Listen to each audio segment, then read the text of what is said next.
Welcome to another episode of Tangled Rights. I'm one of your hosts, Justin W. Wilson. This is Shane Cox. I think we're at 49 today? It depends. We kind of did that bonus episode earlier this week, so we could be at 49. We could be at 40. It's actually 50. Because the last one was... No, it was 48. 47, 48, 49. Yes, this is 49. We've got 3 guests on in a row. Whoa. We're on a streak. This is, I think, the most... Prolific? Famous? I don't know. Follow. Tiger King's lawyers, maybe? But they're just lawyers. But it's by proxy? I don't know. Individually, famousest guest. Take it away, man. How you doing? Thanks Good. for having me. I'm Jay Wasley from Ghost Adventures. Okay, for those that don't know, of our 12 listeners, what's Ghost Adventures? So TV show. We're on Discovery Channel. I've been with the show 15 years now. And our season 29 premieres is actually April 16th. That's sick. That's soon. That's 6 days. How long are the episodes? How long is the season? They're an hour-long episode. 40-something minutes once you take away the commercials. We've been doing it forever. I don't even know how many we have. Well over 300 episodes at this point. Jeez. We've traveled all around the world, basically searching and trying to document paranormal activity. Okay. Do you do that with other people? Or? Yeah, there's 4 of us on the show. Our lead investigator, main host is Zach Bagans, and then Aaron, Billy, and myself. It's Bagans? Yep. Man. So I've always said that wrong. how long have you been in Vegas? Or the guys or any of the other guys in Vegas too? Or just all 4 of us are based in Vegas. I think they've all been here since the start of the show. I've only been here about 6 years. 2 questions. Yeah. 1, how did you get involved? Mm-hmm. And then 2, how is Vegas the base? Like, there had to be some kind of reason. So. Yeah, I guess to go way back in history, the 3 original guys in the show met in Vegas. They were going to college out here, and they met, and they were all film students, and they wanted to make a documentary.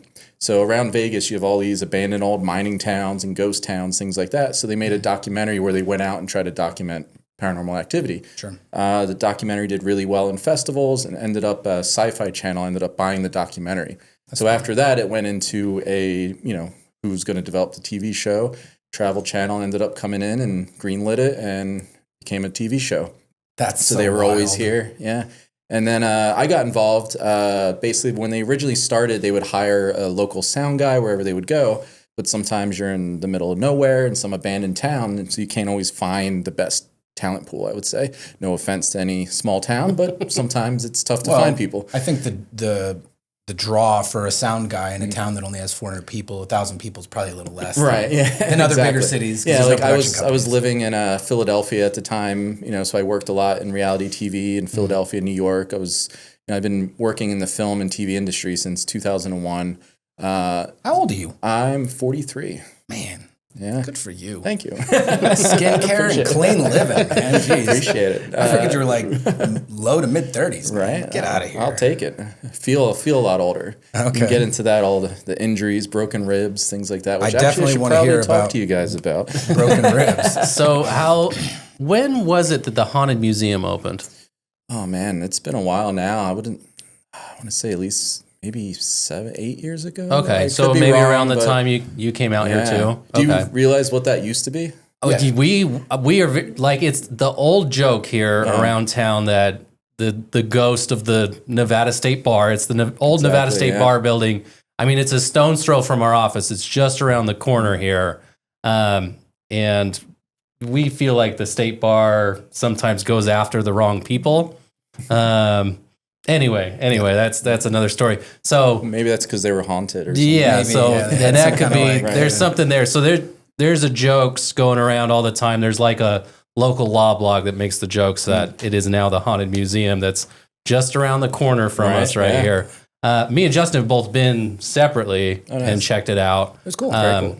Yeah, it's amazing. And what's cool about it too, it's always evolving and changing. Right. Actually, in our new season, we ended up doing an episode there because Zach got some new artifact. I don't want to spoil it, but he got a new artifact that was causing a lot of disturbances. So we were like, all right, let's get in there and try to investigate what's going on again and kind of catch up on everything. And it's wild in there. Every time we've been there, it's just nuts. I remember during quarantine, it actually saved us because we got shut down. Like a lot of businesses got shut down. So then we pitched to the network, what if we do Ghost Adventures Quarantine where just the four of us, we got campers and we lived in the parking lot of the museum. So just the four of us, no one else at all. And we just investigated. We made an entire mini series out of it. So that actually kept us working through a good chunk of the pandemic. Do you think that that would have impacted your ability to continue to do more seasons, or was it successful enough that even if you had to push pause, it would have kept going? I mean, we would have pushed pause and we would have kept going for sure. Like we were under contract to stuff. Right. Financially, it would have been tough, you know, to like, you know, at the time, you know, everyone was like, oh, it might be years before we can go back to work. No one knew. So that was terrifying. Sure. So right away, we're like, we got to figure out something to do. That's smart being proactive. Yeah. But so the museum kind of got us through that hump. And it was funny, you mentioned, was it a Tiger King lawyer? Mm-hmm. Our first episode back was actually going to Oklahoma investigating the Tiger King Zoo. Really? Yeah, we were out there for that. What was the allegation? Or? There was a lot of claims. Well, one, his, I believe it was one of his boyfriend that accidentally shot himself. The bullet hole was still in the wall.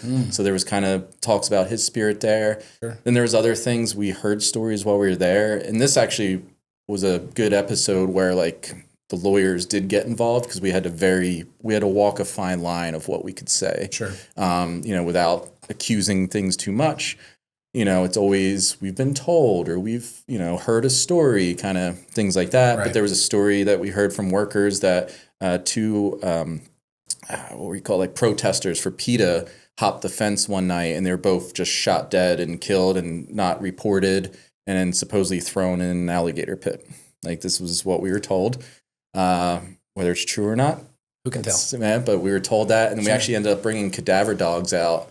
And they sniffed out an area and they hit on a target in an old alligator pit that's now like dried up. And it's just like a big kind of old riverbank looking thing.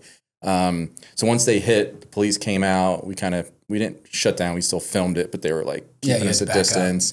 They dug, honestly, I don't think they did a good enough job. They kind of started getting dark and they're like, yeah, we're not seeing anything. Let's get out of here. We went down 8 inches, and I don't see anything. Yeah, you know, silly dog. And then the lady that trains the dog is like, no, these dogs are like, this is what they do. Like they're not, right. You know, they're going to pick up on it. Well, that was the next question I was going to ask when you said that. Is were they like police cadaver dogs, or was it just happen to be a cadaver dog that you could like hire out? It was a company, but they're based out of Oklahoma, so they do a lot of like rescue, like tornadoes, damaging, like finding human remains, finding humans that are trapped, things like that. That's wild. So I feel they were credible dogs. Killed some PETA people. I mean. If in the realm of speculation, rumors, but gets told to you, asking me the question, is it possible? Yes or no? On a binary? Based on that show, I'd say it's possible. Why not? Yeah, and it was funny because I know from prison he actually reached out and like made comments because he didn't like the episode. You know, and we're trying to come after us for things. He's active on social media. It's I don't know how you can do that from a federal prison, but he is active on social media. Unless you get a certain amount of time on a computer. Well, I think with enough money, things probably are possible. Also, I think he might have a publicist or somebody, and there's a program called Securus, which enables them. It's like a third-party company, and at least here. Yeah. And I know that they get used nationally. I don't know if it's every prison, but it's a thing where you can put money on your books, you pay for it, and you can have video calls or text messaging, emails, and phone calls. Okay, that makes sense. When he gets his free time, maybe he calls somebody and he's like, "Hey, these are the things. Yeah, you know, update me. Oh, that's the new news. Oh, fuck them. Right, you know, whatever. Exactly, yeah. And that's right. And he's posting his boyfriends a lot of the time too. Like he's got a new boyfriend. He's had a ton. Yeah, I remember. Some of Joe us. Exotic, the Rizzler. So we were filming in his house too, and his house is pretty much in disarray. It was kind of destroyed. It's like an abandoned house? Pretty much. It was, but all his stuff was still in there. But it was falling apart. Like horses would go in there and defecate, and like it was disgusting. It was destroyed. And we were going through it, and we were looking at things, and we found a penis pump. And that was one of the big things. He publicly was like, "That's not mine. I don't need that." Austin Powers. And I was like, "All right. I mean, it's not my bag, right? baby." Yeah, exactly. Put it in the box. Put it in the box. Hey, we didn't say it is his, but we found it. Methinks thou dost protest too much, sir. Exactly. That's fucking wild. That's hilarious. Okay, so. But to go back to how I got involved, they were always hiring locals wherever they went, and they did. I think they did. Was it 2 years? Yeah, so 2 years they did that way. And then they got renewed for more seasons, and they were like, we want to bring in a full-time sound guy. I was working camera and sound jobs, like I mentioned, all around New York, Philadelphia area, working in reality TV. And they called me. They literally just called me and was like, hey, we have a gig. Can you fly out to Vegas and just do sound for this show? I was like, sure, it's a gig. And now 15 years later, every other week we've been filming nonstop. And from All there, year? yeah, we never break. Like around Christmas time, holidays, we might get an extra week off here or there, but we film every other week, pretty much nonstop. And that's your job. Yep. The ghosts don't stop, dude. Yeah, dude, we're always forever, going. right? They don't stop. Well, it's interesting too, because like, you know, a lot of people think too, it's like, oh, it's TV, it's things like that. But like, this is our lives. And because we're doing it so much, like we encounter things that literally blow my mind. I've witnessed things lift off the ground and go flying by themselves that we've caught on camera. I've seen exorcisms, possessions, rituals. I've seen figures that disappeared. I've actually been physically grabbed and dragged backwards, and there's nothing there. And you can literally see me getting pulled backwards, and there's nothing there. Where was that at? That was in an old saloon in Prescott, Arizona. Basically, there was a crawl space under this old saloon that they felt like an evil entity was based out of. So I got sent in by myself, and I'm crawling around, and I'm kind of a big guy, so I'm on my belly. Like, it's only, that big. I'm crawling through. I have one little handheld camera that I'm filming it all, and nothing was kind of happening. So I started calling it out and just being like, do something. Like, if you're this powerful entity scaring all these people, like, do something, which I try not to do. I try not to, basically antagonize. Right, exactly. But this time I was like, all right, this is supposedly evil spirit, so why not? And then I felt something grab my leg. I dropped the camera and I get pulled backwards, and you literally see behind me there's nothing, and you see me get pulled away from camera. Were they like filming from the other side or something? No, it was just my one hand held camera, but I'm pointing it back at me. Oh, okay. So I'm on my belly, kind of army crawling, and then I drop it and I get pulled backwards, which still to this day blows my mind. I just start kicking and yelling, and dust is flying everywhere. And I can't just get up and run because I'm in a crawl space. So I'm just freaking out. Right. And then eventually just managed to get myself out of there. So based on what you're saying, like how come, and forgive me, I've never watched the show. Okay. I just recently went to the museum. Super cool. I like that kind of stuff. Yeah. Horror is one of my favorite genres of movies and whatnot. So I've always kind of been into that. But when you hear stuff or you follow social media, no one's ever said, hey, we have something that is literally unexplainable, that is definitive proof that's on video. Right. I mean, only just recently, talking back to the pandemic, the government finally admitted, hey, we've seen objects that we don't know what they are. Like the UFOs for real, or right? whatever they call them now. Or whatever, So like, how come something like that, and I'm not saying it didn't happen, I just don't, like, why wouldn't that be fucking big news? That's one of the things that kind of always gets me too, and I've always been curious about, because we've gotten evidence, like, there's a place, we were out in Goldfield, which is about halfway between here and Reno. There's an old hotel, which actually is what put the documentary on the map. They caught a brick flying by itself on camera. And that's kind of what really pushed them ahead and gave them their start. We went back there and we caught it on camera. We literally see a rock that's sitting on the ground. We go back, it's sitting there the whole time. Out of nowhere, the rock lifts up, goes flying down a hallway, and hits Zach in the foot. So like, as if I grabbed the rock and went, whoop. Yeah, but you can see it clear on camera. And I watched it live because partly what I do on the show is I run what we call the nerve center. Okay. So I'm investigating almost remotely. Like, I'll watch all the cameras. I have robotic cameras so I can look around and listen in, and then I'll kind of be like, oh, there's something happening here, or there's something here. I heard a noise here. Go check it out, kind of thing. And I saw this happen in real time. So there was no manipulation, no way to be able to make that happen. Right. When that happened, we were like, this is it. This is the holy grail of evidence. Right. We're the guys. We found I remember we were at the hotel watching the footage back over and over again and just amazed by it. And we're like, do we send this to CNN? Like, do we, this is the government going to call us? Like, what do we do with this? And we're like, no, we'll wait for the episode, and then we were excited. The episode came out and it did great and people loved it and responded. But then it's like, all right, and next week there's another episode, and people. Why do you think that is? If you had to guess, I think it's just people's attention span. I mean, I was thinking too, even with the alien stuff, like an alien could come down right now, and in the moment, people are like, "Oh my god!" But like, then they'll just be some new tragedy, scrolling on TikTok, an hour later, going back to work dance. and ordering from Amazon. They're just going to keep doing what they do. It's weird. I don't know. I also wonder if maybe it's. There's a lot of people I think that are like me. I'm like Mulder, right? I want to believe. Yeah. So I know a lot of people that claim that they've had something happen to them. I think in my experience, just talking to people, like thinking back, I know very few true unbelievers. Right. Everybody's either agnostic or they're like for it. So I wonder if maybe that's what it is. They're like, oh, something I already knew. I'm confirmed. Yeah, it's like, okay, not a big deal. Yeah. I think that's part of it. Or there are people that are just shut off, and no matter what, they're like, no, I'm not going to believe it, you know.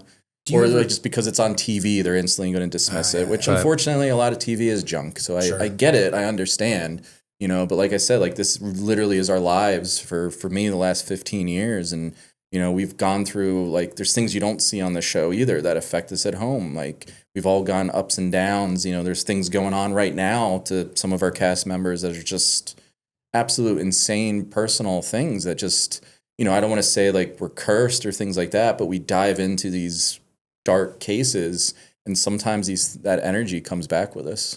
Do you have to do a lot of research? Yeah, we do. We have researchers that work for us that kind of give us a preliminary. But what's cool about our show is that we have full creative control. There's the network producers. There's no one that's do this, do that, say it this way, say this. And we basically film it as we go. Like we almost like detective, like in live, you know, we'll find out information and we'll be like, oh, let's see if we could track down this person. And we're doing it in real time while we're out on location. Like that guerrilla style, like the Cloverfield thing. Yeah, a lot of handheld, a lot of kind of like you're there with us, trying to figure out what's going on here. That's cool. Mm-hmm. So back to a little bit. Were you growing up, before you joined Ghost Adventures, were you a believer? Were you agnostic, I guess? Is there a terminology within your world of believers, non-believers? I mean, these days there's so many. There's so many factions. I think I would maybe consider myself a skeptical believer. I believe 100% that there's more to just this world than what we experience day to day. That there is some kind of thing beyond, you know, that we would call paranormal. What it always is 100%, like, we're still figuring out. You know, I have so many theories of what it could be in this, but without a doubt, there's more to just this. I still approach everything skeptically. Every investigation we go into, I'm not just going to be like, oh, this place is crazy haunted, until I actually experience it. I want to experience it myself. I want to try to document it, and document it multiple ways too. So that way, you know, when there are skeptics, we can be like, well, here's one camera angle. Oh, here's a second camera angle. Here's a device that's going off. Here's this. That there's multiple ways of measuring and proving what's going on. Do you have like a battle plan for that? Or is it like, we get there, this is how the place is. Let's say it's a building. Right. We're going to put there, and there. Or I mean, it's all on the fly, honestly. Okay. I mean, we've been doing it for so long and so regularly. We kind of have a routine, but every location's different. And it's cool. Like sometimes we'll just try different things and we'll try different experiments. The thing is, once the show's edited, you know, the actual investigation part is only about 20 some odd minutes. Because the first half of the show... On the show? Yeah, because the first half of the show, it's basically split into two parts. The first half is we do a lot more of the history, the storytelling. We do interviews. We show up at location. We kind of meet the people, and we show that process. And we tell the story, the claims, things that are going on, what people are saying is happening. Sometimes we'll preliminary kind of do an investigation. And then the second half is just us, the four of us. There's no one else. There's no camera crew. There's nobody filming us. We film ourselves, and all lights off, and we investigate. And we use a lot of different types of devices. We have cameras that see in the UV spectrum, the IR spectrum. We use thermal cameras, infrared laser systems that can map buildings and, you know, find anomalies, you know, all kinds of different stuff. Okay. Yeah. Legal question. Do you guys ever have to deal with any permitting stuff, or is that all done through the studio? Or not the studio, the channel, what's the word? Like the network. The network, something. That's the word, No, we have a production company that I guess handles logistics for us. They're the ones that like book our hotels and our travel and things like that. And they'll get permits everywhere we go. Like, you know, especially when you're doing a TV show, everything has to be by the book. You know, we don't kind of just go in there and just do it. So everything has to be permitted. Everyone has to sign off that they agree to be on. If not, we've gotten stuff and we end up blurring people. Like sometimes we film like police officers and they're like, I'm not technically allowed to do this, but we'll blur them or we'll just shoot their feet, things like that, because they're still giving us good information. Right. And you've gone international? Yeah.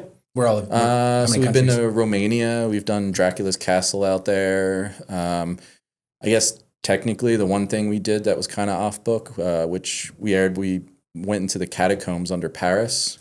Did you go in through the door or did you sneak in? No, we snuck in. Nice. Yeah. Dude, I went to Paris in 2022 and I went into the catacombs. And if it wouldn't have been that like the next day we were supposed to go somewhere else, right. so I wouldn't have had time to bail out, I would have done it because I found a spot to go. But I was like, nah, I'm not going to fucking risk it. I'm going to go through the door. Yeah, because there's like the museum, obviously, there you we can go keep to. Going. Yeah, there's 300 miles worth of tunnels that keep going. There were like two workers down there, and they were like, all right, I'm going to go over here. And then there's just a trail. Right, that's where you go. Yeah. So when we were out there, we knew we wanted to get down there, and we had it set up with some people that said they could take us ahead of time. We ended up filming late one night, so we had to cancel going. And we're like, hey, can we do it the next night? And they backed out.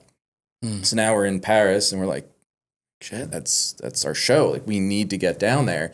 And a fan actually walked by, spotted us, started talking to us, and we were like, yeah, we're kind of bummed out. We can't get down in the tunnels. And she's like, oh, I know some guys that know the tunnels. And it was literally like, just meet these guys at this intersection at this time tomorrow. That was it. That's all we knew. And then we show up. As above, so below vibes here. And we show up and we're just like, all right, that's, and from our mind, from a production standpoint, we're like, we'll film our initial meeting them. Then we'll kind of regroup. We'll switch cameras. We'll get some gear together. We'll put stuff together and then go down. We walk up to these guys literally on the street and they're like barely speaking English. And they're like, you want to go in the tunnels? We're like, yeah. And they're like, all right, let's go. And they're just like, hurry. And they start going. And they're like, before anyone sees us, and they flip open a sewer grate and we have to climb down this ladder. And we basically climb down into the sewer at first. We get down there. The first thing we encounter, we hear a lot of commotion. And he's like, wait here, stop, wait. And he goes around the corner and I just hear yelling in French. And I don't really speak French. And I just hear aggressive yelling. So I actually start pulling out my pocket knife, kind of being like, all right, like, we're just hopping down this tunnel and there's a commotion. Like, I don't know what's going to come around that corner. Thankfully, he comes around and he's like, it's safe. They will let us pass. It felt like something out of Lord of the Rings or something, you know what I mean? Like, and it ended up being there was an underground rave going on. But a lot of these people that go down there are like, they're not, they're kind of mostly like they're wanted. There's a lot of criminals. I'm sure there's good people too. But like if you're kind of down there, you're kind of on that edge of society. Sure. So they're like, they'll let us pass, but like make sure all cameras are pointing down. Don't even like seem like you're looking at them or filming them, and they'll just let us pass through. No direct eye contact. Yeah, exactly. And I remember just walking through. I had a little handheld camera with me, and I was just pointing it down and just walked through. We ended up hiking for miles, like hours and hours, just hiking, going through, wading through water at times that were like chest high. Sewer water? I don't know what it was. It was kind of gray. We called it bone juice, kind of just joking, but it didn't smell. So like it wasn't like too gross, but it was still like, all right. But at that point we were in it. We get to a point where there was a T-junction and our guide, once again, barely speaking English. And if he just decided to turn a corner and dip out, we would be stranded. It was like, go in that hole. There was a hole in the wall. And he's like, we're 200 feet below the cemetery. So we climb in and it literally was a cave and it was just filled with human bones. And it was a plague pit where they just dug a giant hole and just threw in all the bodies from the plague victims back in the day. And we were just walking through that. There's no floor, just human bones, just crunching every step. It was probably to this day the most surreal place we've ever been. Wow. Do you know what season episode? This was a standalone special. It was just called Netherworld. All right. So yeah, we just did it. It was like a one-off. We didn't fully investigate. It was kind of a different format from what we normally did. We wanted to kind of study, the people's belief in the afterlife, different cultures kind of, and how they treat the dead, basically. Yeah, it's real weird, even on the other side where it's, more formal and they stacked it and stuff, because you're walking through there and it's just like, oh, here's femurs, there's skulls, and it's just like a wall, 7 feet tall. Sometimes it's like 5 feet tall, so you can see back. Right. And they carved out, like, I would call it a stope, like if you were in a mine, the big swaths they cut out, but it's just bones. Right. I took my flashlight on my phone and I'm like, what the fuck? Yeah, it's just never ending. Because what was it? It was like a third of the population of Europe died at that time. Like millions and people. Millions. So the logistically, you can't dig enough holes fast enough. Yeah. So that's wild, man. That would be crazy. I wish I would have gone back there. I just didn't have the nuts to do it by myself. Right, yeah. Probably good because I would have gotten my ass beat by some French ravers. Right, yeah, you never know. And too, like you're technically not allowed, so I'm sure. Like we ended up getting a police guided tour as well. Like we went down almost like, I guess, we walked, but like a ride along, if you will, with the police, and they took us around and they're like, oh yeah, we check these areas. Like we find people that have been trapped down here for days that get lost and people die down there. Oh yeah, absolutely. And it's a crime. Like it's pitch black and you can't, if you don't know the tunnels, like you're easily going to get lost. Yeah. It's super easy to get turned around underground. Yeah. That's nuts. So, okay. So Romania, France, anywhere else? We've done England, Ireland. Before I came on the show, early in the scene, they did Italy. We've done a place outside of Mexico City, Xochimilco, called Island of the Dolls, which was a really cool, super creepy place. Sounds terrifying. Yeah. And then I'm trying to think what else we've done. Oh, actually, the first episode. So to kind of backtrack a little bit, I was just a sound guy at first. My first episode where I actually appeared in front of camera, we filmed in Jamaica. We were at Johnny Cash's house that he had there, which is just like the day he left. Like his clothes are still in the closet, there's shoes by the door, everything's exactly, I guess his estate just keeps it going just as it is. And you just got to go in there? Yeah, we had access, we were allowed, we got permission to go in there, investigate. Because people, like a lot of the workers that keep up the property are saying they, encounter things. Sure. So we go in there. I wasn't investigating at the time. I was just the sound guy. So I would basically work the first half of the show, and then the guys would go in and investigate, and I would just either hang outside or I end up flying home. We were in Jamaica, so I ended up staying and just hanging out. But the next episode, we were filming somewhere in Arizona. We're driving along, and Zach's like, Jay, you should check out this EVP we got at Johnny Cash's house. And an EVP stands for electronic voice phenomena, where if you're not familiar, it's when you record and you listen back and you hear voices in the recording. Like catching the white noise, right? Right, that wasn't there. And what's even crazier is we get this a lot, but we get ones that are actually intelligent and actually respond to our questions, which takes it to a whole other level. So he plays this EVP and you hear Zach saying, do you like Johnny Cash's music? And you hear this, come through. And I was like, he's like, does that sound like Johnny Cash? And I was like, and honestly, it kind of does. And I was like, what you could do, you could take a sample of Johnny Cash's voice and do a waveform analysis and basically find the frequencies that are like basically like a kind of almost like a fingerprint, if you will, it's just of voice, like the voice pattern recognition. Right. And take that and then take the EVP and then basically overlay it and see how they line up. And he's like, you can do that? I'm like, yeah, I'm a tech nerd. That's what I do. And he's like, you do it. So then he was like, brought me on camera, and that was actually my first in front of camera doing this analysis, and it actually lined up, and it was pretty amazing. And then from there, it kept like, throwing out different ideas, how to, experiments or analysis kind of things. And then I would be brought in to do these things. And then from there, it eventually kept evolving. And then I took over, I stopped doing sound and kind of took over more like cinematography duties, but then also became, full-time, basically co-host. Like the de facto tech guy. Yeah. Nice. Yeah. It's an easy way to get a seat on the table, I guess. Kind of work, it wasn't necessarily expected. I'm grateful and love it. And, but I'm surprised still. Like, it's amazing that it's kind of evolved and became what it became. Being a tech person, not on camera, your whole career, right? Yeah.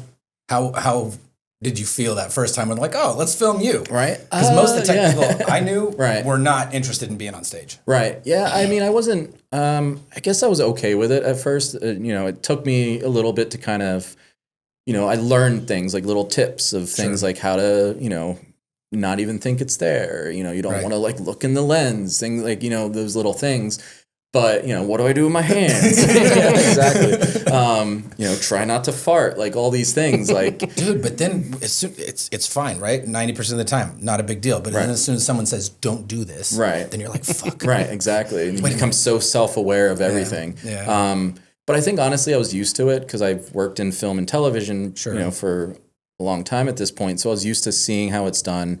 Even back in the day, I would work on a film or something, and there's always points where they're like, hey, we need someone just to like stand here and, an actor didn't show up. It's a small thing. Just be here, like, and play this part real quick. And I'm like, okay. So like I've had little moments where, I wouldn't say I was like acting or doing anything. They're just kind of being there and kind of being a part of it. So looking young, familiar being tall, with it. Yeah. Just stand there and look pretty handsome. Come on. With a great beard and beautiful eyes. And I grew up playing music, so I played jazz band and plenty of other other rock bands, things like that. So I'm used to performing in that element. Sure. So I kind of had that, non-stage fright in a sense. Well, you know what I mean. Like, they're tech people. It's like they're your crew that builds up and breaks down sets, or they do rigging, or they do lights. And if you ask some of them, like, hey, I need you to do this for just a second. Right. They'd be like, just be like deer in headlights. Yeah, Kind please of freeze up. Yeah, for sure. Right. Yeah, I did my dual major in college was BFA performance. So that's my experience was just like stage stuff. Right. But yeah. Some of the tech guys like, hey man, you want to? No. Yeah. Well, I think it's funny because all of us, you know, I think what helps is like it is just us. We're not characters. Like we are who we are, and we're doing. You know, it's basically like going out with my best friends and just doing this stuff. So it's very easygoing. You know, like I said, there's no one being like, do this or say it this way or try this. Like it's just us basically like making home videos, basically in a sense. It's kind of how it feels. So it makes it easier in that sense. It's funny whenever we do have to do like more like a promo or, you know, random times in the past, we've done like little commercial things or promos for new seasons. And we actually have to like it's a mess. Like we do it and we get through it, but it's just funny because like all of us, like when we're in that scenario, we're all like, we just because you're not kind of freeze. You're acting instead of just being yourselves. Exactly. And you're not actors. You're just dudes who are on camera. Exactly. Okay, that makes sense. All right, so a couple questions because like I'm going through my nerd stuff. Oh yeah. I've heard stories my whole life about like battlefields, Gettysburg in specific. People talk about Verdun, the Somme. Have you guys gotten to go to any of those? Yeah, they got to do Gettysburg before I was on the show. We've done a battlefield in Kentucky. I forget which one it was, but I remember we caught actual cannon blasts in audio. Like we didn't hear it with our own ears. Certain cameras didn't pick it up, but we were recording. We picked up cannon blasts, which was pretty wild. So I love that, like all that old history. Being based in Vegas, we do a lot of like Southwest. Like a majority of our shows are out here. But still, like we get a lot of that like old Wild West kind of stuff and old mining towns, and you know, just that old history is something that just I don't know, the energy of that really holds and sticks out for us. Well, I think people kind of forget that where we live now in society and in time, we're all very, very civilized, comparatively speaking. Right. You go back, it's 2025 right now, so you go back 100 years. Yeah. They didn't even have telephones in people's houses. Most people didn't have running water. Right. And another 50 years, and you're talking, might as well be the dark ages compared to us. And those people were fucking mean to each other. Oh, yeah. And during war. Lawless, you know? Yeah. Like you didn't like somebody, you're like, all right, there's no one around, I'm taking you out. Do whatever. I like his saddle. Right. Fuck him. Take his horse too. Or something, you know? You know, whatever. Yeah. So I imagine you guys probably find some stuff. So on that, do you find that like the rumors or the stories like, hey, this is this place that has this, do you find it's usually associated with something hyper negative or just in general passing from our existence to whatever else? Yeah, I mean, a lot of the stuff we tend to dive more into the negative, like the darker stories, more tragic things. And I don't know if it's just those leave a stronger residue, if you will. There's a whole thing. There was a Japanese scientist that did these experiments with water that took, basically they took a sample of like beautiful spring water from the mountain. They froze it, looked at it under a microscope, and it was beautiful. Like beautiful crystals, things like that. They took water out of the gutter in the city, froze that. It was disfigured, ugly looking crystals. Then he took the beautiful water and he projected hate onto it. He literally just said, I hate you, I'm going to kill you, like projected as much hate as he could to what was this beautiful water, then froze it, looked at it under a microscope. Now it made disfigured crystals. Then he took the bad water, projected love and happiness to it and positive energy, and he froze that, and now that made beautiful symmetrical crystals. And this was repeated over and over and over again, and he flat out proved that positive and negative energy can actually affect at least water on a molecular level. And if you think if our bodies are 70, 80% water, it just shows you what positive and negative energy can do to us. And then you take organic surfaces. There's a thing called the stone tape theory that plays into that, where if you have an organic surface like wood or rock, things like that, or, you know, pieces of a building, and a tragic event happened in there, such a negative tragic event, or positive too, I think just the negative stands out more. It's more recognizable. It literally, like this table could have a memory of that. Like sticks. It sticks in there, and then you come in and you can pick up on that energy, and certain devices can pick up on that energy. And that's what we call more of like a residual type haunting, where like something happened and it's almost like a loop of energy that's just kind of replaying what's going on. And that, to me, that makes sense to me. That's easy to swallow. Like that's like the logical part of my brain is like, I get that. That makes sense. But we'll have encounters where we actually have intelligent responses, and that takes it to a whole other level where we're communicating with something, and whatever it is, it's aware of us as well, and it responds back to us, which that's and not still just like a canned blows my response, but like question, answer. Exactly. As Question, opposed answer. to like your feedback loop or whatever. Yeah. All right. So if you don't want to answer this because of your show, it's okay.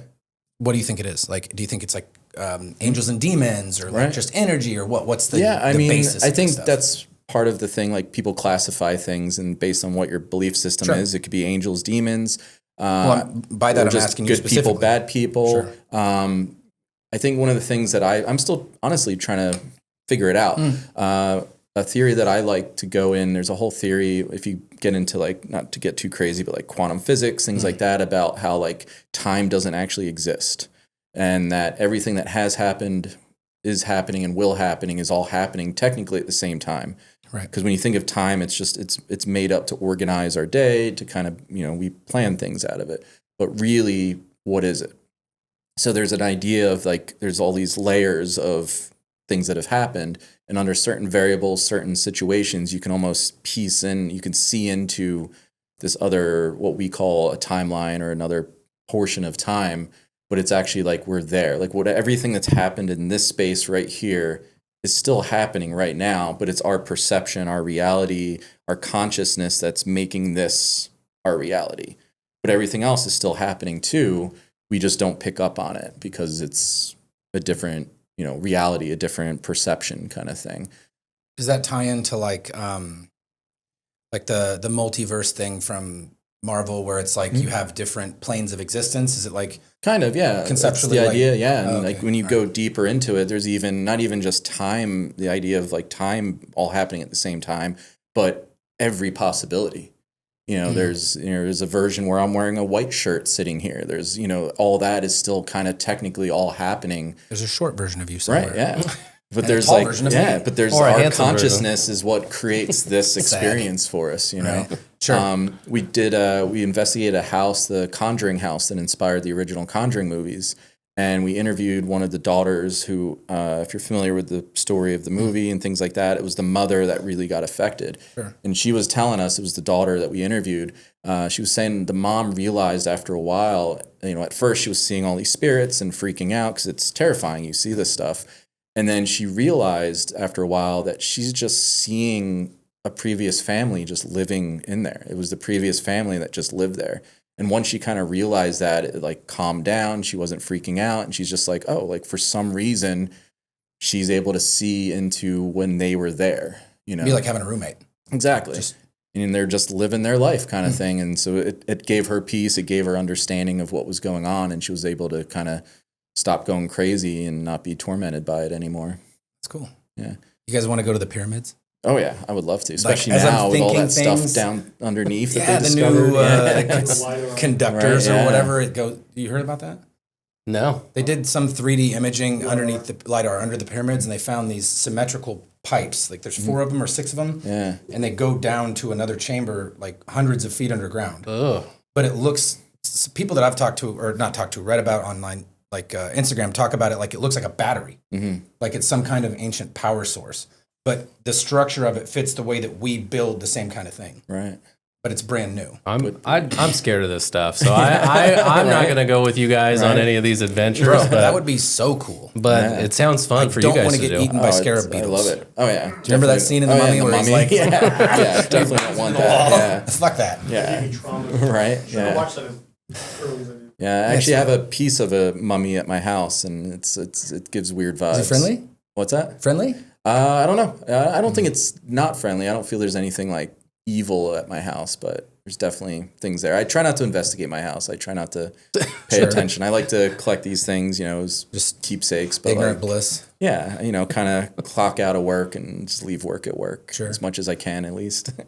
That's interesting. It's funny though, because like when you look at stories or legends or whatever, every place has its own stuff, right? So I imagine you guys have just the neatest abundance of people reaching out to you saying, hey, in our town, we got this deal. And it's the interesting thing, I think, if you look back at like going into literature, right? Like the tales from ancient times, like Gilgamesh, Humbaba, all that stuff, and like the timeless stuff that sticks, I'll bet, and this I'm leading up to the question, do you get that? Like this person is saying in Alabama we have this, but somebody reached out to you from Manchester and said the same kind of thing, a little different, but do you get that? Yeah, we encounter that kind of things a lot. And even, you kind of mentioned earlier when I was a kid, if I was into this, and I absolutely was.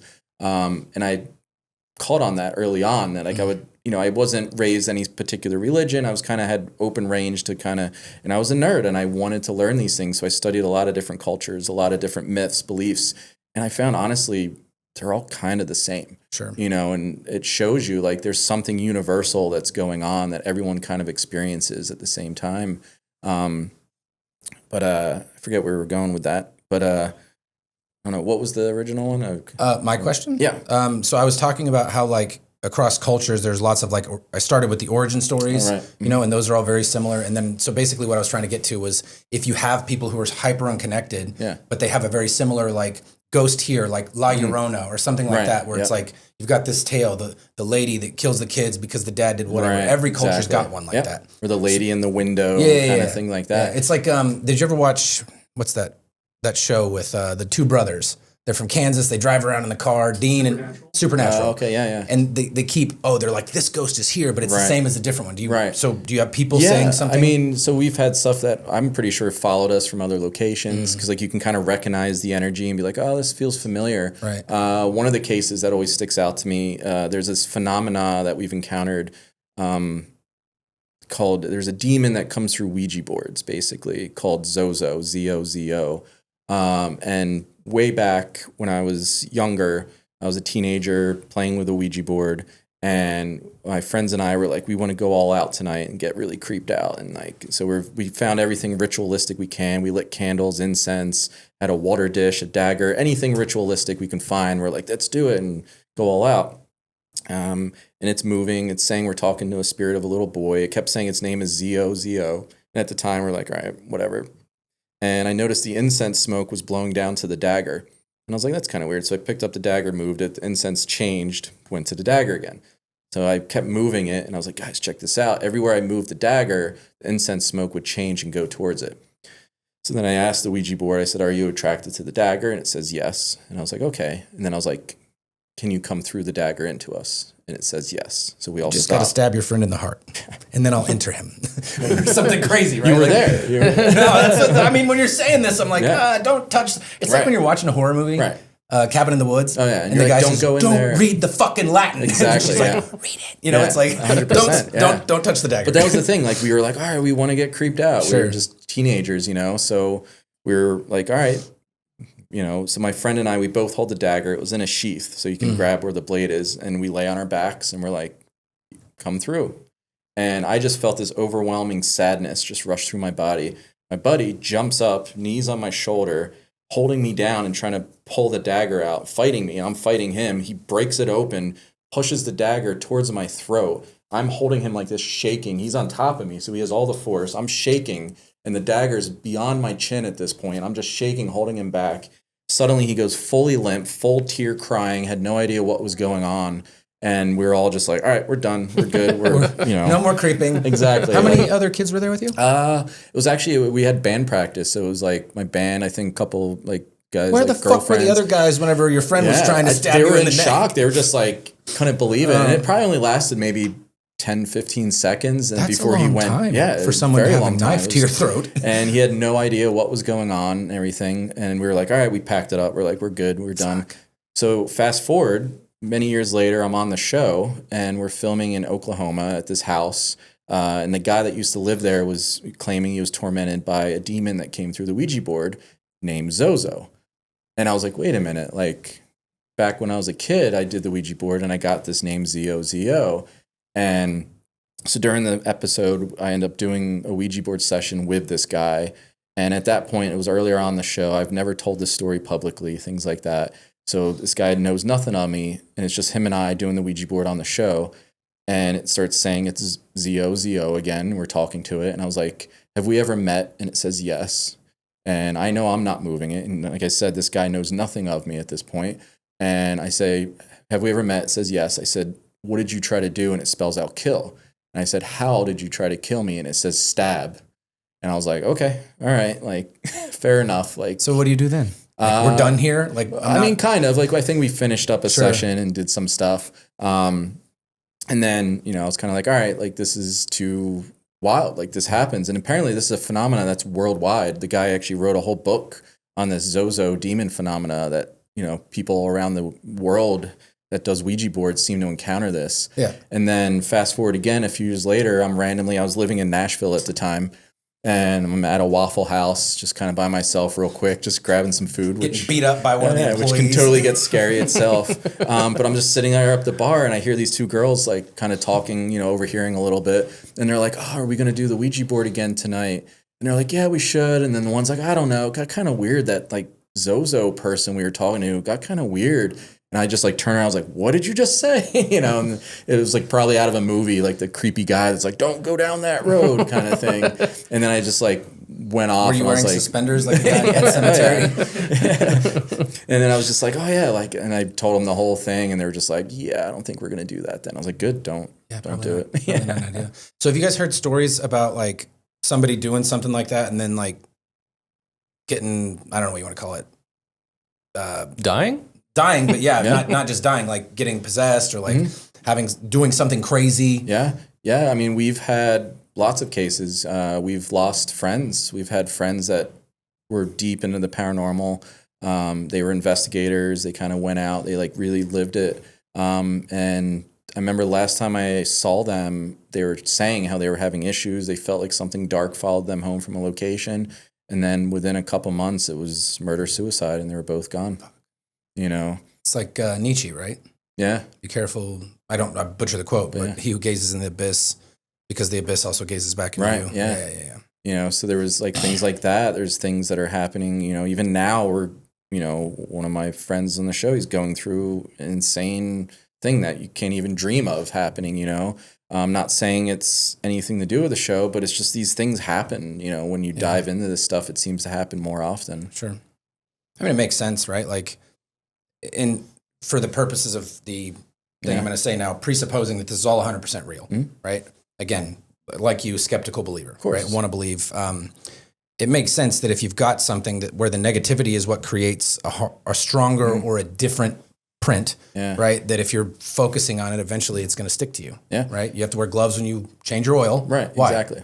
Because you get oil in your hands. You can't wash the shit off. Yeah. Same kind of thing, right? Absolutely. To make it we did an episode and we had Post Malone, the famous rapper, on, and he ended up hanging out and it was the box. He went to the museum and him and Zach had an experience with the Dybbuk box.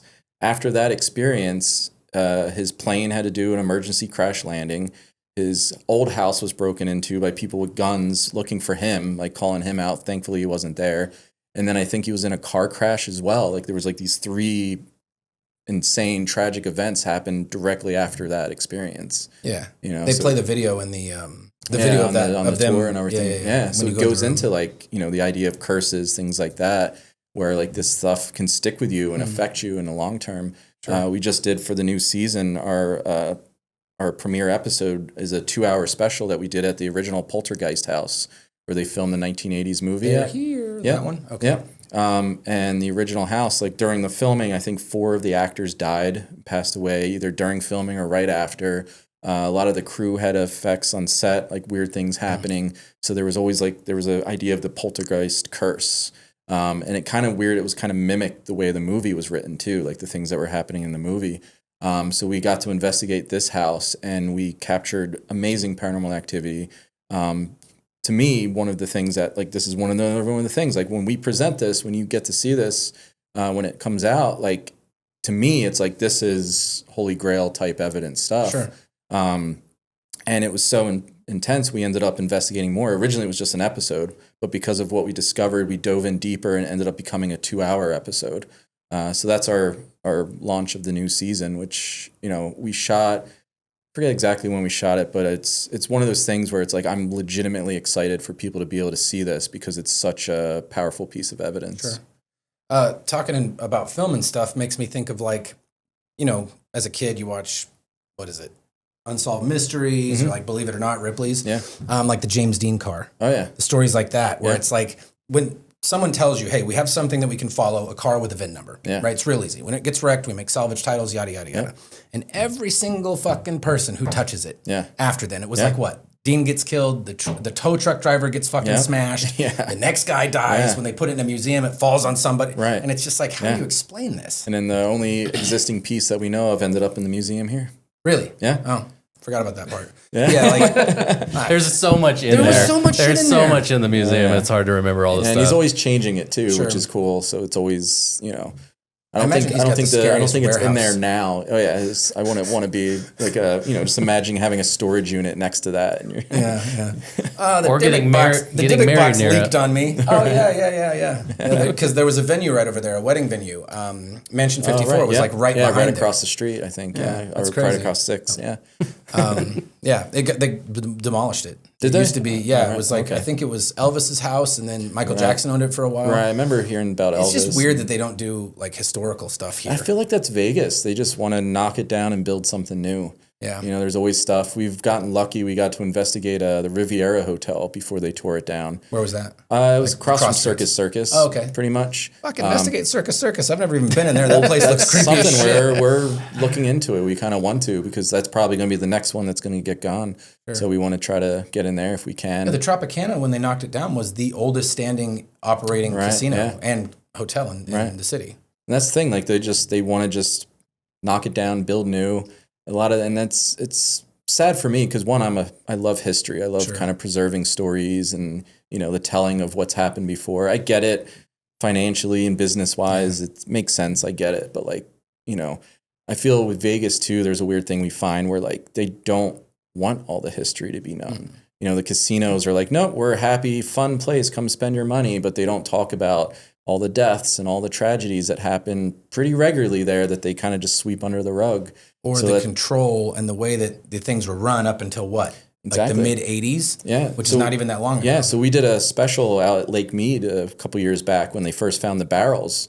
And we went out there and we were interviewing. And I remember like talking to one of the park people. And I think that was one of the ones we had to blur. They were like, I don't want to be known, but like, I'll tell you this stuff. And they literally gave me a booklet of every single death since like the 1980s out at Lake Mead. And it was thousands. Sure. And we're like, yeah, like the barrels, like, and they're like, oh yeah, it happens all the time. And we're like, wait, what? And they're like, no, this happens all the time. They're like, these barrels got discovered by people and now then posted on social media. So it became a thing, but they're like, this happens all the time. Right. And we're like, wow, like no one knew about this. Like, but it's crazy how much, I guess that dark history happens that just kind of like, oh, nothing to see here. And beyond Lake Mead, I mean, like, so one of the reasons that I moved here after I finished law school was because of the BLM land. Like you can go wherever you want. I really like hiking. Yeah. I remember one time I was up north past Creech, just out in the middle of nowhere, and I'm walking along this trail that I've been on a ton of times, and I just happened to go a little different. When I say trail, I mean like mule deer trail or something that I'm walking on. And I find a car that's just smashed and burned out, but it just so happened to sit in a recess such that like you don't see it unless you're on top of it. Right. So I bet you there's so much shit from like mining days when you had the stuff with the Mormons fighting people or people oppressing them or whatever, and then not to mention that, but the Paiutes, they got relocated a couple of times. Dude, there's so much desert out here. I guarantee you people have been fighting out here and doing mean shit to each other for like the last 220 years. 100%. There's some missing persons that are unfound. And they're found. You could find them out there. I don't know. Because when I saw that car, I'm thinking, fuck. Like it wasn't like an old car. Like sometimes you can go places and find like a Studebaker. Right. I couldn't tell how new, but I knew it wasn't made of plastic. I'm like, fuck. So like, I go over to it and like poke around and I'm like, my dogs are with me and they don't smell anything. So I'm like, it's probably fine. But it's like, man, if I find a fucking body out here. Yeah, it's just going to ruin my day. Well, I'm going to have to go down to the road to get signal and then call them and wait for them and drag them up here. And they're going to ask me a bunch of fucking questions. Yeah. Well, that's a whole big thing too. Like what's almost particular to Vegas is, with the old mob history, the whole, the term being 86th. I don't know if you've heard that.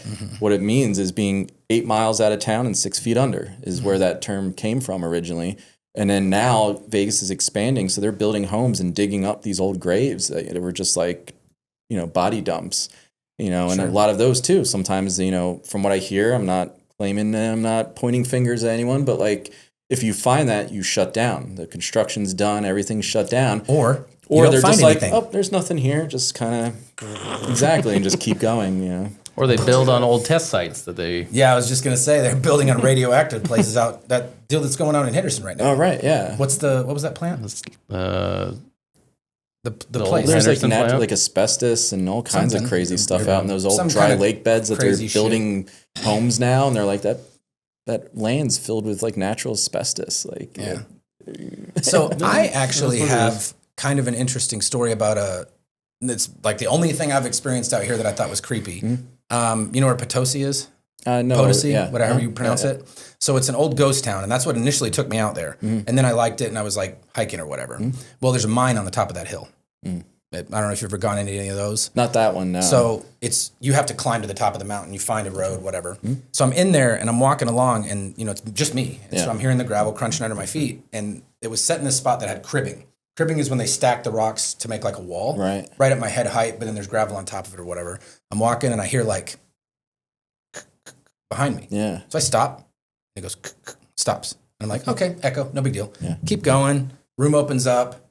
Happens again. Right. This time when I stopped, and I'm like, nah, that's not a fucking echo. Right. And so I Googled it when I got home, and it turns out that mine was in an operation from like 1830. Oh, wow. And so I don't know, dude. It's again another one of those things where I'm like, I'm fine until something happens or I start thinking about it, and then I'm like, I need to fucking leave. Yeah. Dude, that's the only thing that I've ever experienced. Yeah, I love those. I've traveled down and climbed into a lot of ones. Probably shouldn't, necessarily, but like, I love that. And then I've encountered so many things. I think we just did an episode recently, so it probably won't air for a while, but like we found like a whole area, like kind of literally out in the middle of nowhere, kind of those out by the best ones. Out kind of, it was towards Calico.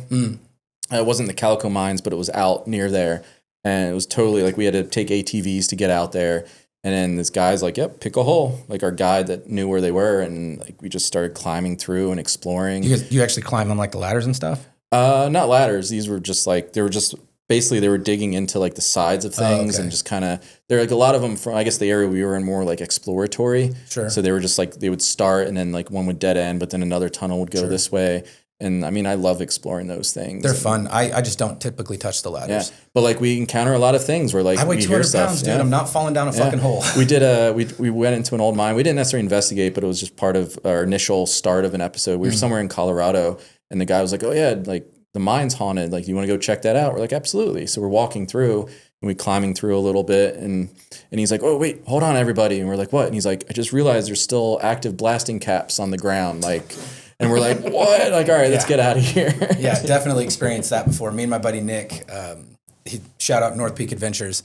He's a kid that I found on Instagram. When I got into it, I found one and just went in. And then I was like, I wonder if other people do this. Right. Met up with him, messaged him on there, and we meet up to go into a mine. And it was War Eagle out in California. So it's like 1,800 feet down altogether, 7 different layers, like 20 some miles of tunnels. We're underground for 12 hours. Yeah. And on this one, we're walking around, we come to a dead end, and we're looking, you can see where they drilled. They were going to keep blowing, but they stopped. And then you look down, and it's like, Nick calls them spicy candles because he thinks it's funny. Right. It's like, that's fucking dynamite.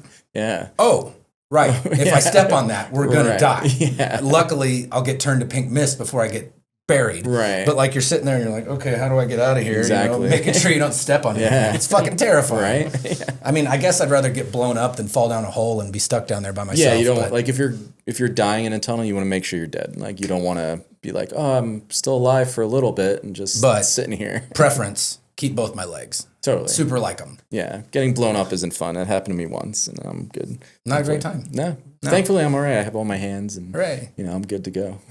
Do we have... We had some listener questions from Austin, but... Let's ask them. Well, yeah. I don't think they're very good, right? Well, Austin Probably doesn't not ask if any you do. questions. I've interviewed him like 4 times now. Jay doesn't like Austin either. You keep asking shitty questions every time. If a ghost is allegedly haunting someone to the point of trauma, could they or should they be able to sue the estate or owners of the haunted property? Right. Well, there's stuff with disclosure now, right? Like or is that, I don't know if in Vegas or Nevada, but I know certain states have like disclosure laws where like I think natural deaths are okay, but like if there was a murder or something like in a tragic sense, like. That is true. Mm-hmm. And my understanding, again, I'm just licensed in 2 states and I've only dealt with any real estate stuff here. My understanding is basically the way that they work it is like any other defect that would affect the value of a home. Right. And so like if you have an old person who passes away, not as big of a deal. No, general people aren't going to freak out about that. But if you have a murder suit, like a Chris Benoit situation, himself, his wife, their kids, people aren't going to like that. So you got to, in some places, I do know that that's true. In law school, we learned about a case, and I looked it up. It's Stambovsky versus Ackley, and they talk about this because wasn't it in contracts? It was somebody that had a house that they advertised as being haunted, and then later were trying to sell the house and didn't list it on anything. So then the other guy tried to get out of the sale, and they said, legally, that's okay. Yeah, if you're saying it's haunted, then legally that house is haunted. So you have to disclose that, at least in this New York case. And but it's one of those super weird ones. So it even came law school. We like to study some interesting things because we read boring things all day long. So they bring out these fun ones. So that was an interesting one. It's interesting. And we found, I don't know, like, I don't want to take the credit for it, but I feel like our show's almost inspired like paranormal tourism in a way, where like a lot of places are now like, we're the most haunted hotel in the country, or we're this or that. And, you know, and it does attract crowd people. You know, we have fans that tell us like, oh, we go to every location you've been to. Like, we'll take family trips and kind of go here just because they think it's haunted. Yeah. Fuck it. Well, that's weird. I meet fans sometimes and they're like, oh yeah, my 5-year-old loves what. I'm like, why is your 5-year-old watching our show? Like, did you ever watch Aqua Teen Hunger Force? Oh yeah. You know the episode with Danzig? Yeah. Where Shake tries to, he's got Meatwad flipping the light. Danzig, you want something to eat? All right. How often does the blood flow? All the time? Perfect. $1 million. How does it sound? That's one of my favorite episodes. I fucking love that. So and it's just like we're talking about, like where the context is this Danzig, the singer, he's like into macabre stuff or whatever, and they have a ghost haunting them that makes the house bleed like through the pipes because of some turkey versus robot civil war that happens 2,000 years in the future. And so Danzig finds out that they have blood coming out of the sprinklers, and he loves it because it's super metal. For those of you who haven't seen it, watch it. It's a great show. Sober or not sober, really. What's the next question? I'll mix in this question and make it the last question. I'm going to go back to what Jay said. Let's say that Jay actually got stabbed, was actually stabbed by his friend. Death or not, there'd be criminal charges for that, undoubtedly, I would guess. Do you think that there is any sort of defense to saying I was possessed at the time? Absolutely. So it would go under the same umbrella as like an insanity defense, I think, because especially with battery with a deadly weapon, which is what that would be, and then murder, those are both intentional acts. And you cannot have the requisite intent if you aren't in a mental state to form the requisite intent. The difference there is once you do that and assert that defense, you then have the burden of proving that defense. So before any of that, like the state has to prove that this person did that to you beyond a reasonable doubt. But whenever you go to prove it, you then have the burden of proving, hey, I got possessed by the fucking Ouija board. I wasn't even in me. It was Zozo that stabbed my friend in the neck. Yeah, there's a case, the Devil's Rocking Chair. And I think, don't quote me 100%, but I think that was one of the first times that demonic possession was used in a trial as a defense, where this guy claimed that he was possessed by this demon that came through this rocking chair, and he ended up killing somebody, and that was their full-on case, was saying that it wasn't me. I think ultimately he still got charged and convicted. But it was the first time that they tried to use that as a defense. Sure. I mean, it stands to reason. Obviously, I can't think of one offhand with like you did there. But the insanity defense exists for a reason in many places, right? Like if you're, you see these people that are homeless or whatever, and you can tell that they're just because they're arguing with air. Right. They're seeing something. Maybe they see the astral plane. I don't fucking know. Methamphetamine might open their brains. Open something. Anyway, don't do meth, kids. But yeah, so it's like if that person did something to me right then, is it them? Is it, if you did that, is it Jay? No, it's whatever version of you. And so can you be held culpable when the law requires an intentional? Because the idea. What about like a vehicle homicide if you're drunk and you. So that's different. People, but you can be blacked out and you wake up the next morning like, get up and go to work, and there's blood on the front of your car, and you're like, wait, what? They worded it a little differently there. It's the first off for Nevada, it doesn't require a culpable mental state. It's just did you do this and did that happen? They call that a strict liability crime, meaning like if you did it, that's it. But the idea I think behind that is that yes, you didn't intentionally kill that person, but you intentionally drank the alcohol, you put yourself into that situation. Yeah. So it's like, right. it's less of an intentional act and more of recklessness, a conscious disregard for what could happen. Right. Because I think every reasonable person knows that if you drink and drive, the consequences could be nothing, right? Arrest, death, or the worst, killing others, killing yourself, whatever. So I think that's sort of and it's just the logic behind why they charge things the way they do. Mm-hmm. Basically, if it's higher up the like killing, right? Like you can have manslaughter, you can have second degree, first degree. Mm-hmm. Each one requires a higher culpability, a mental state. Right. And that's what you're punishing. You're not punishing the act. Right. Based on the amount of punishment, you're punishing what their intention was. Right. Because then there's like there's murders. I mean, murder's still bad, but like then there's like crimes of passion, they call it, where it's like, but that's you snapped and then you do it in a moment, but it's not premeditated. You're not planning it. You're not thinking out. And that's an affirmative defense. Okay. In most places. And there were very specific rules with the common law with that, to where it had to be like finding infidelity, finding that someone harmed your family member. Like you walk in on someone beating your kids. Right. Right. And you go nuts and you end up killing them or something. And then they changed it, I believe, if I'm touching the memory banks here, where it went from specific things to any instance that would cause a person of reasonable mental state or temperance or whatever to just lose it and go from, I'm John Q. Public to I'm going to fucking kill you because of what I just saw you do. Well, wasn't that was the whole Menendez brothers defense too, right? Wasn't that part kind of that? Yeah. Like they were saying like their parents abused them. Yeah. Yes. I mean, in what I found, and I'm not a lawyer, but like in the moment, they weren't being abused. Correct. So they could walk away still. It's a little different there. It's not a heat of passion defense. It's a like what is it called with women? It's a abused spouse defense. Basically, it's like you've been battered spouse. Yeah, you've been beaten down so long and so far that you feel like you have even if they're not hitting you at that moment or they're not doing the dangerous thing, that you have no escape. Right. It's gonna happen again. It's been happening forever. I'm either gonna get molested or they're gonna beat me to where I'm afraid I'm gonna die. Right. You finally have that thing that happens. So it's the same but a little bit different. Yeah, I remember my brother, he was a criminal defense lawyer in Georgia, and he was telling me a case. He had a client who was beaten by her husband, bad. And then one day he was just coming at her and she just grabbed a knife and stabbed him and she ended up going to jail. She because I guess they were saying in that moment he wasn't actually doing anything. He was just coming towards you. You got to wait for him to bust you open a little bit where you think you're going to die. You got to have a scar first. Yeah, the law can't. It's not perfect, unfortunately. I wish. Well, if it was, we probably wouldn't have jobs. Sure, that's true. Well, Jay, thanks for being on. We want to shout you out and make sure to remind our listeners. April 16th. Season 29 starts again April 16th on Discovery Channel, 10 p.m. Where does it stream to? Like your other stuff? It airs Wednesday nights, so starting the 16th. It'll be every Wednesday night, 10 o'clock on Discovery Channel. Sure. Then the next day it streams on Discovery Plus and Max.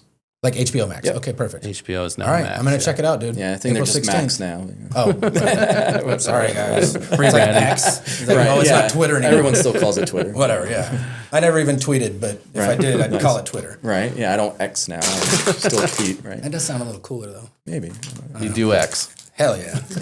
Well, back in the day. Anyway, thanks, man. Yeah, absolutely. Thank you. Thanks, Jay. Great to talk. Appreciate it. Peace.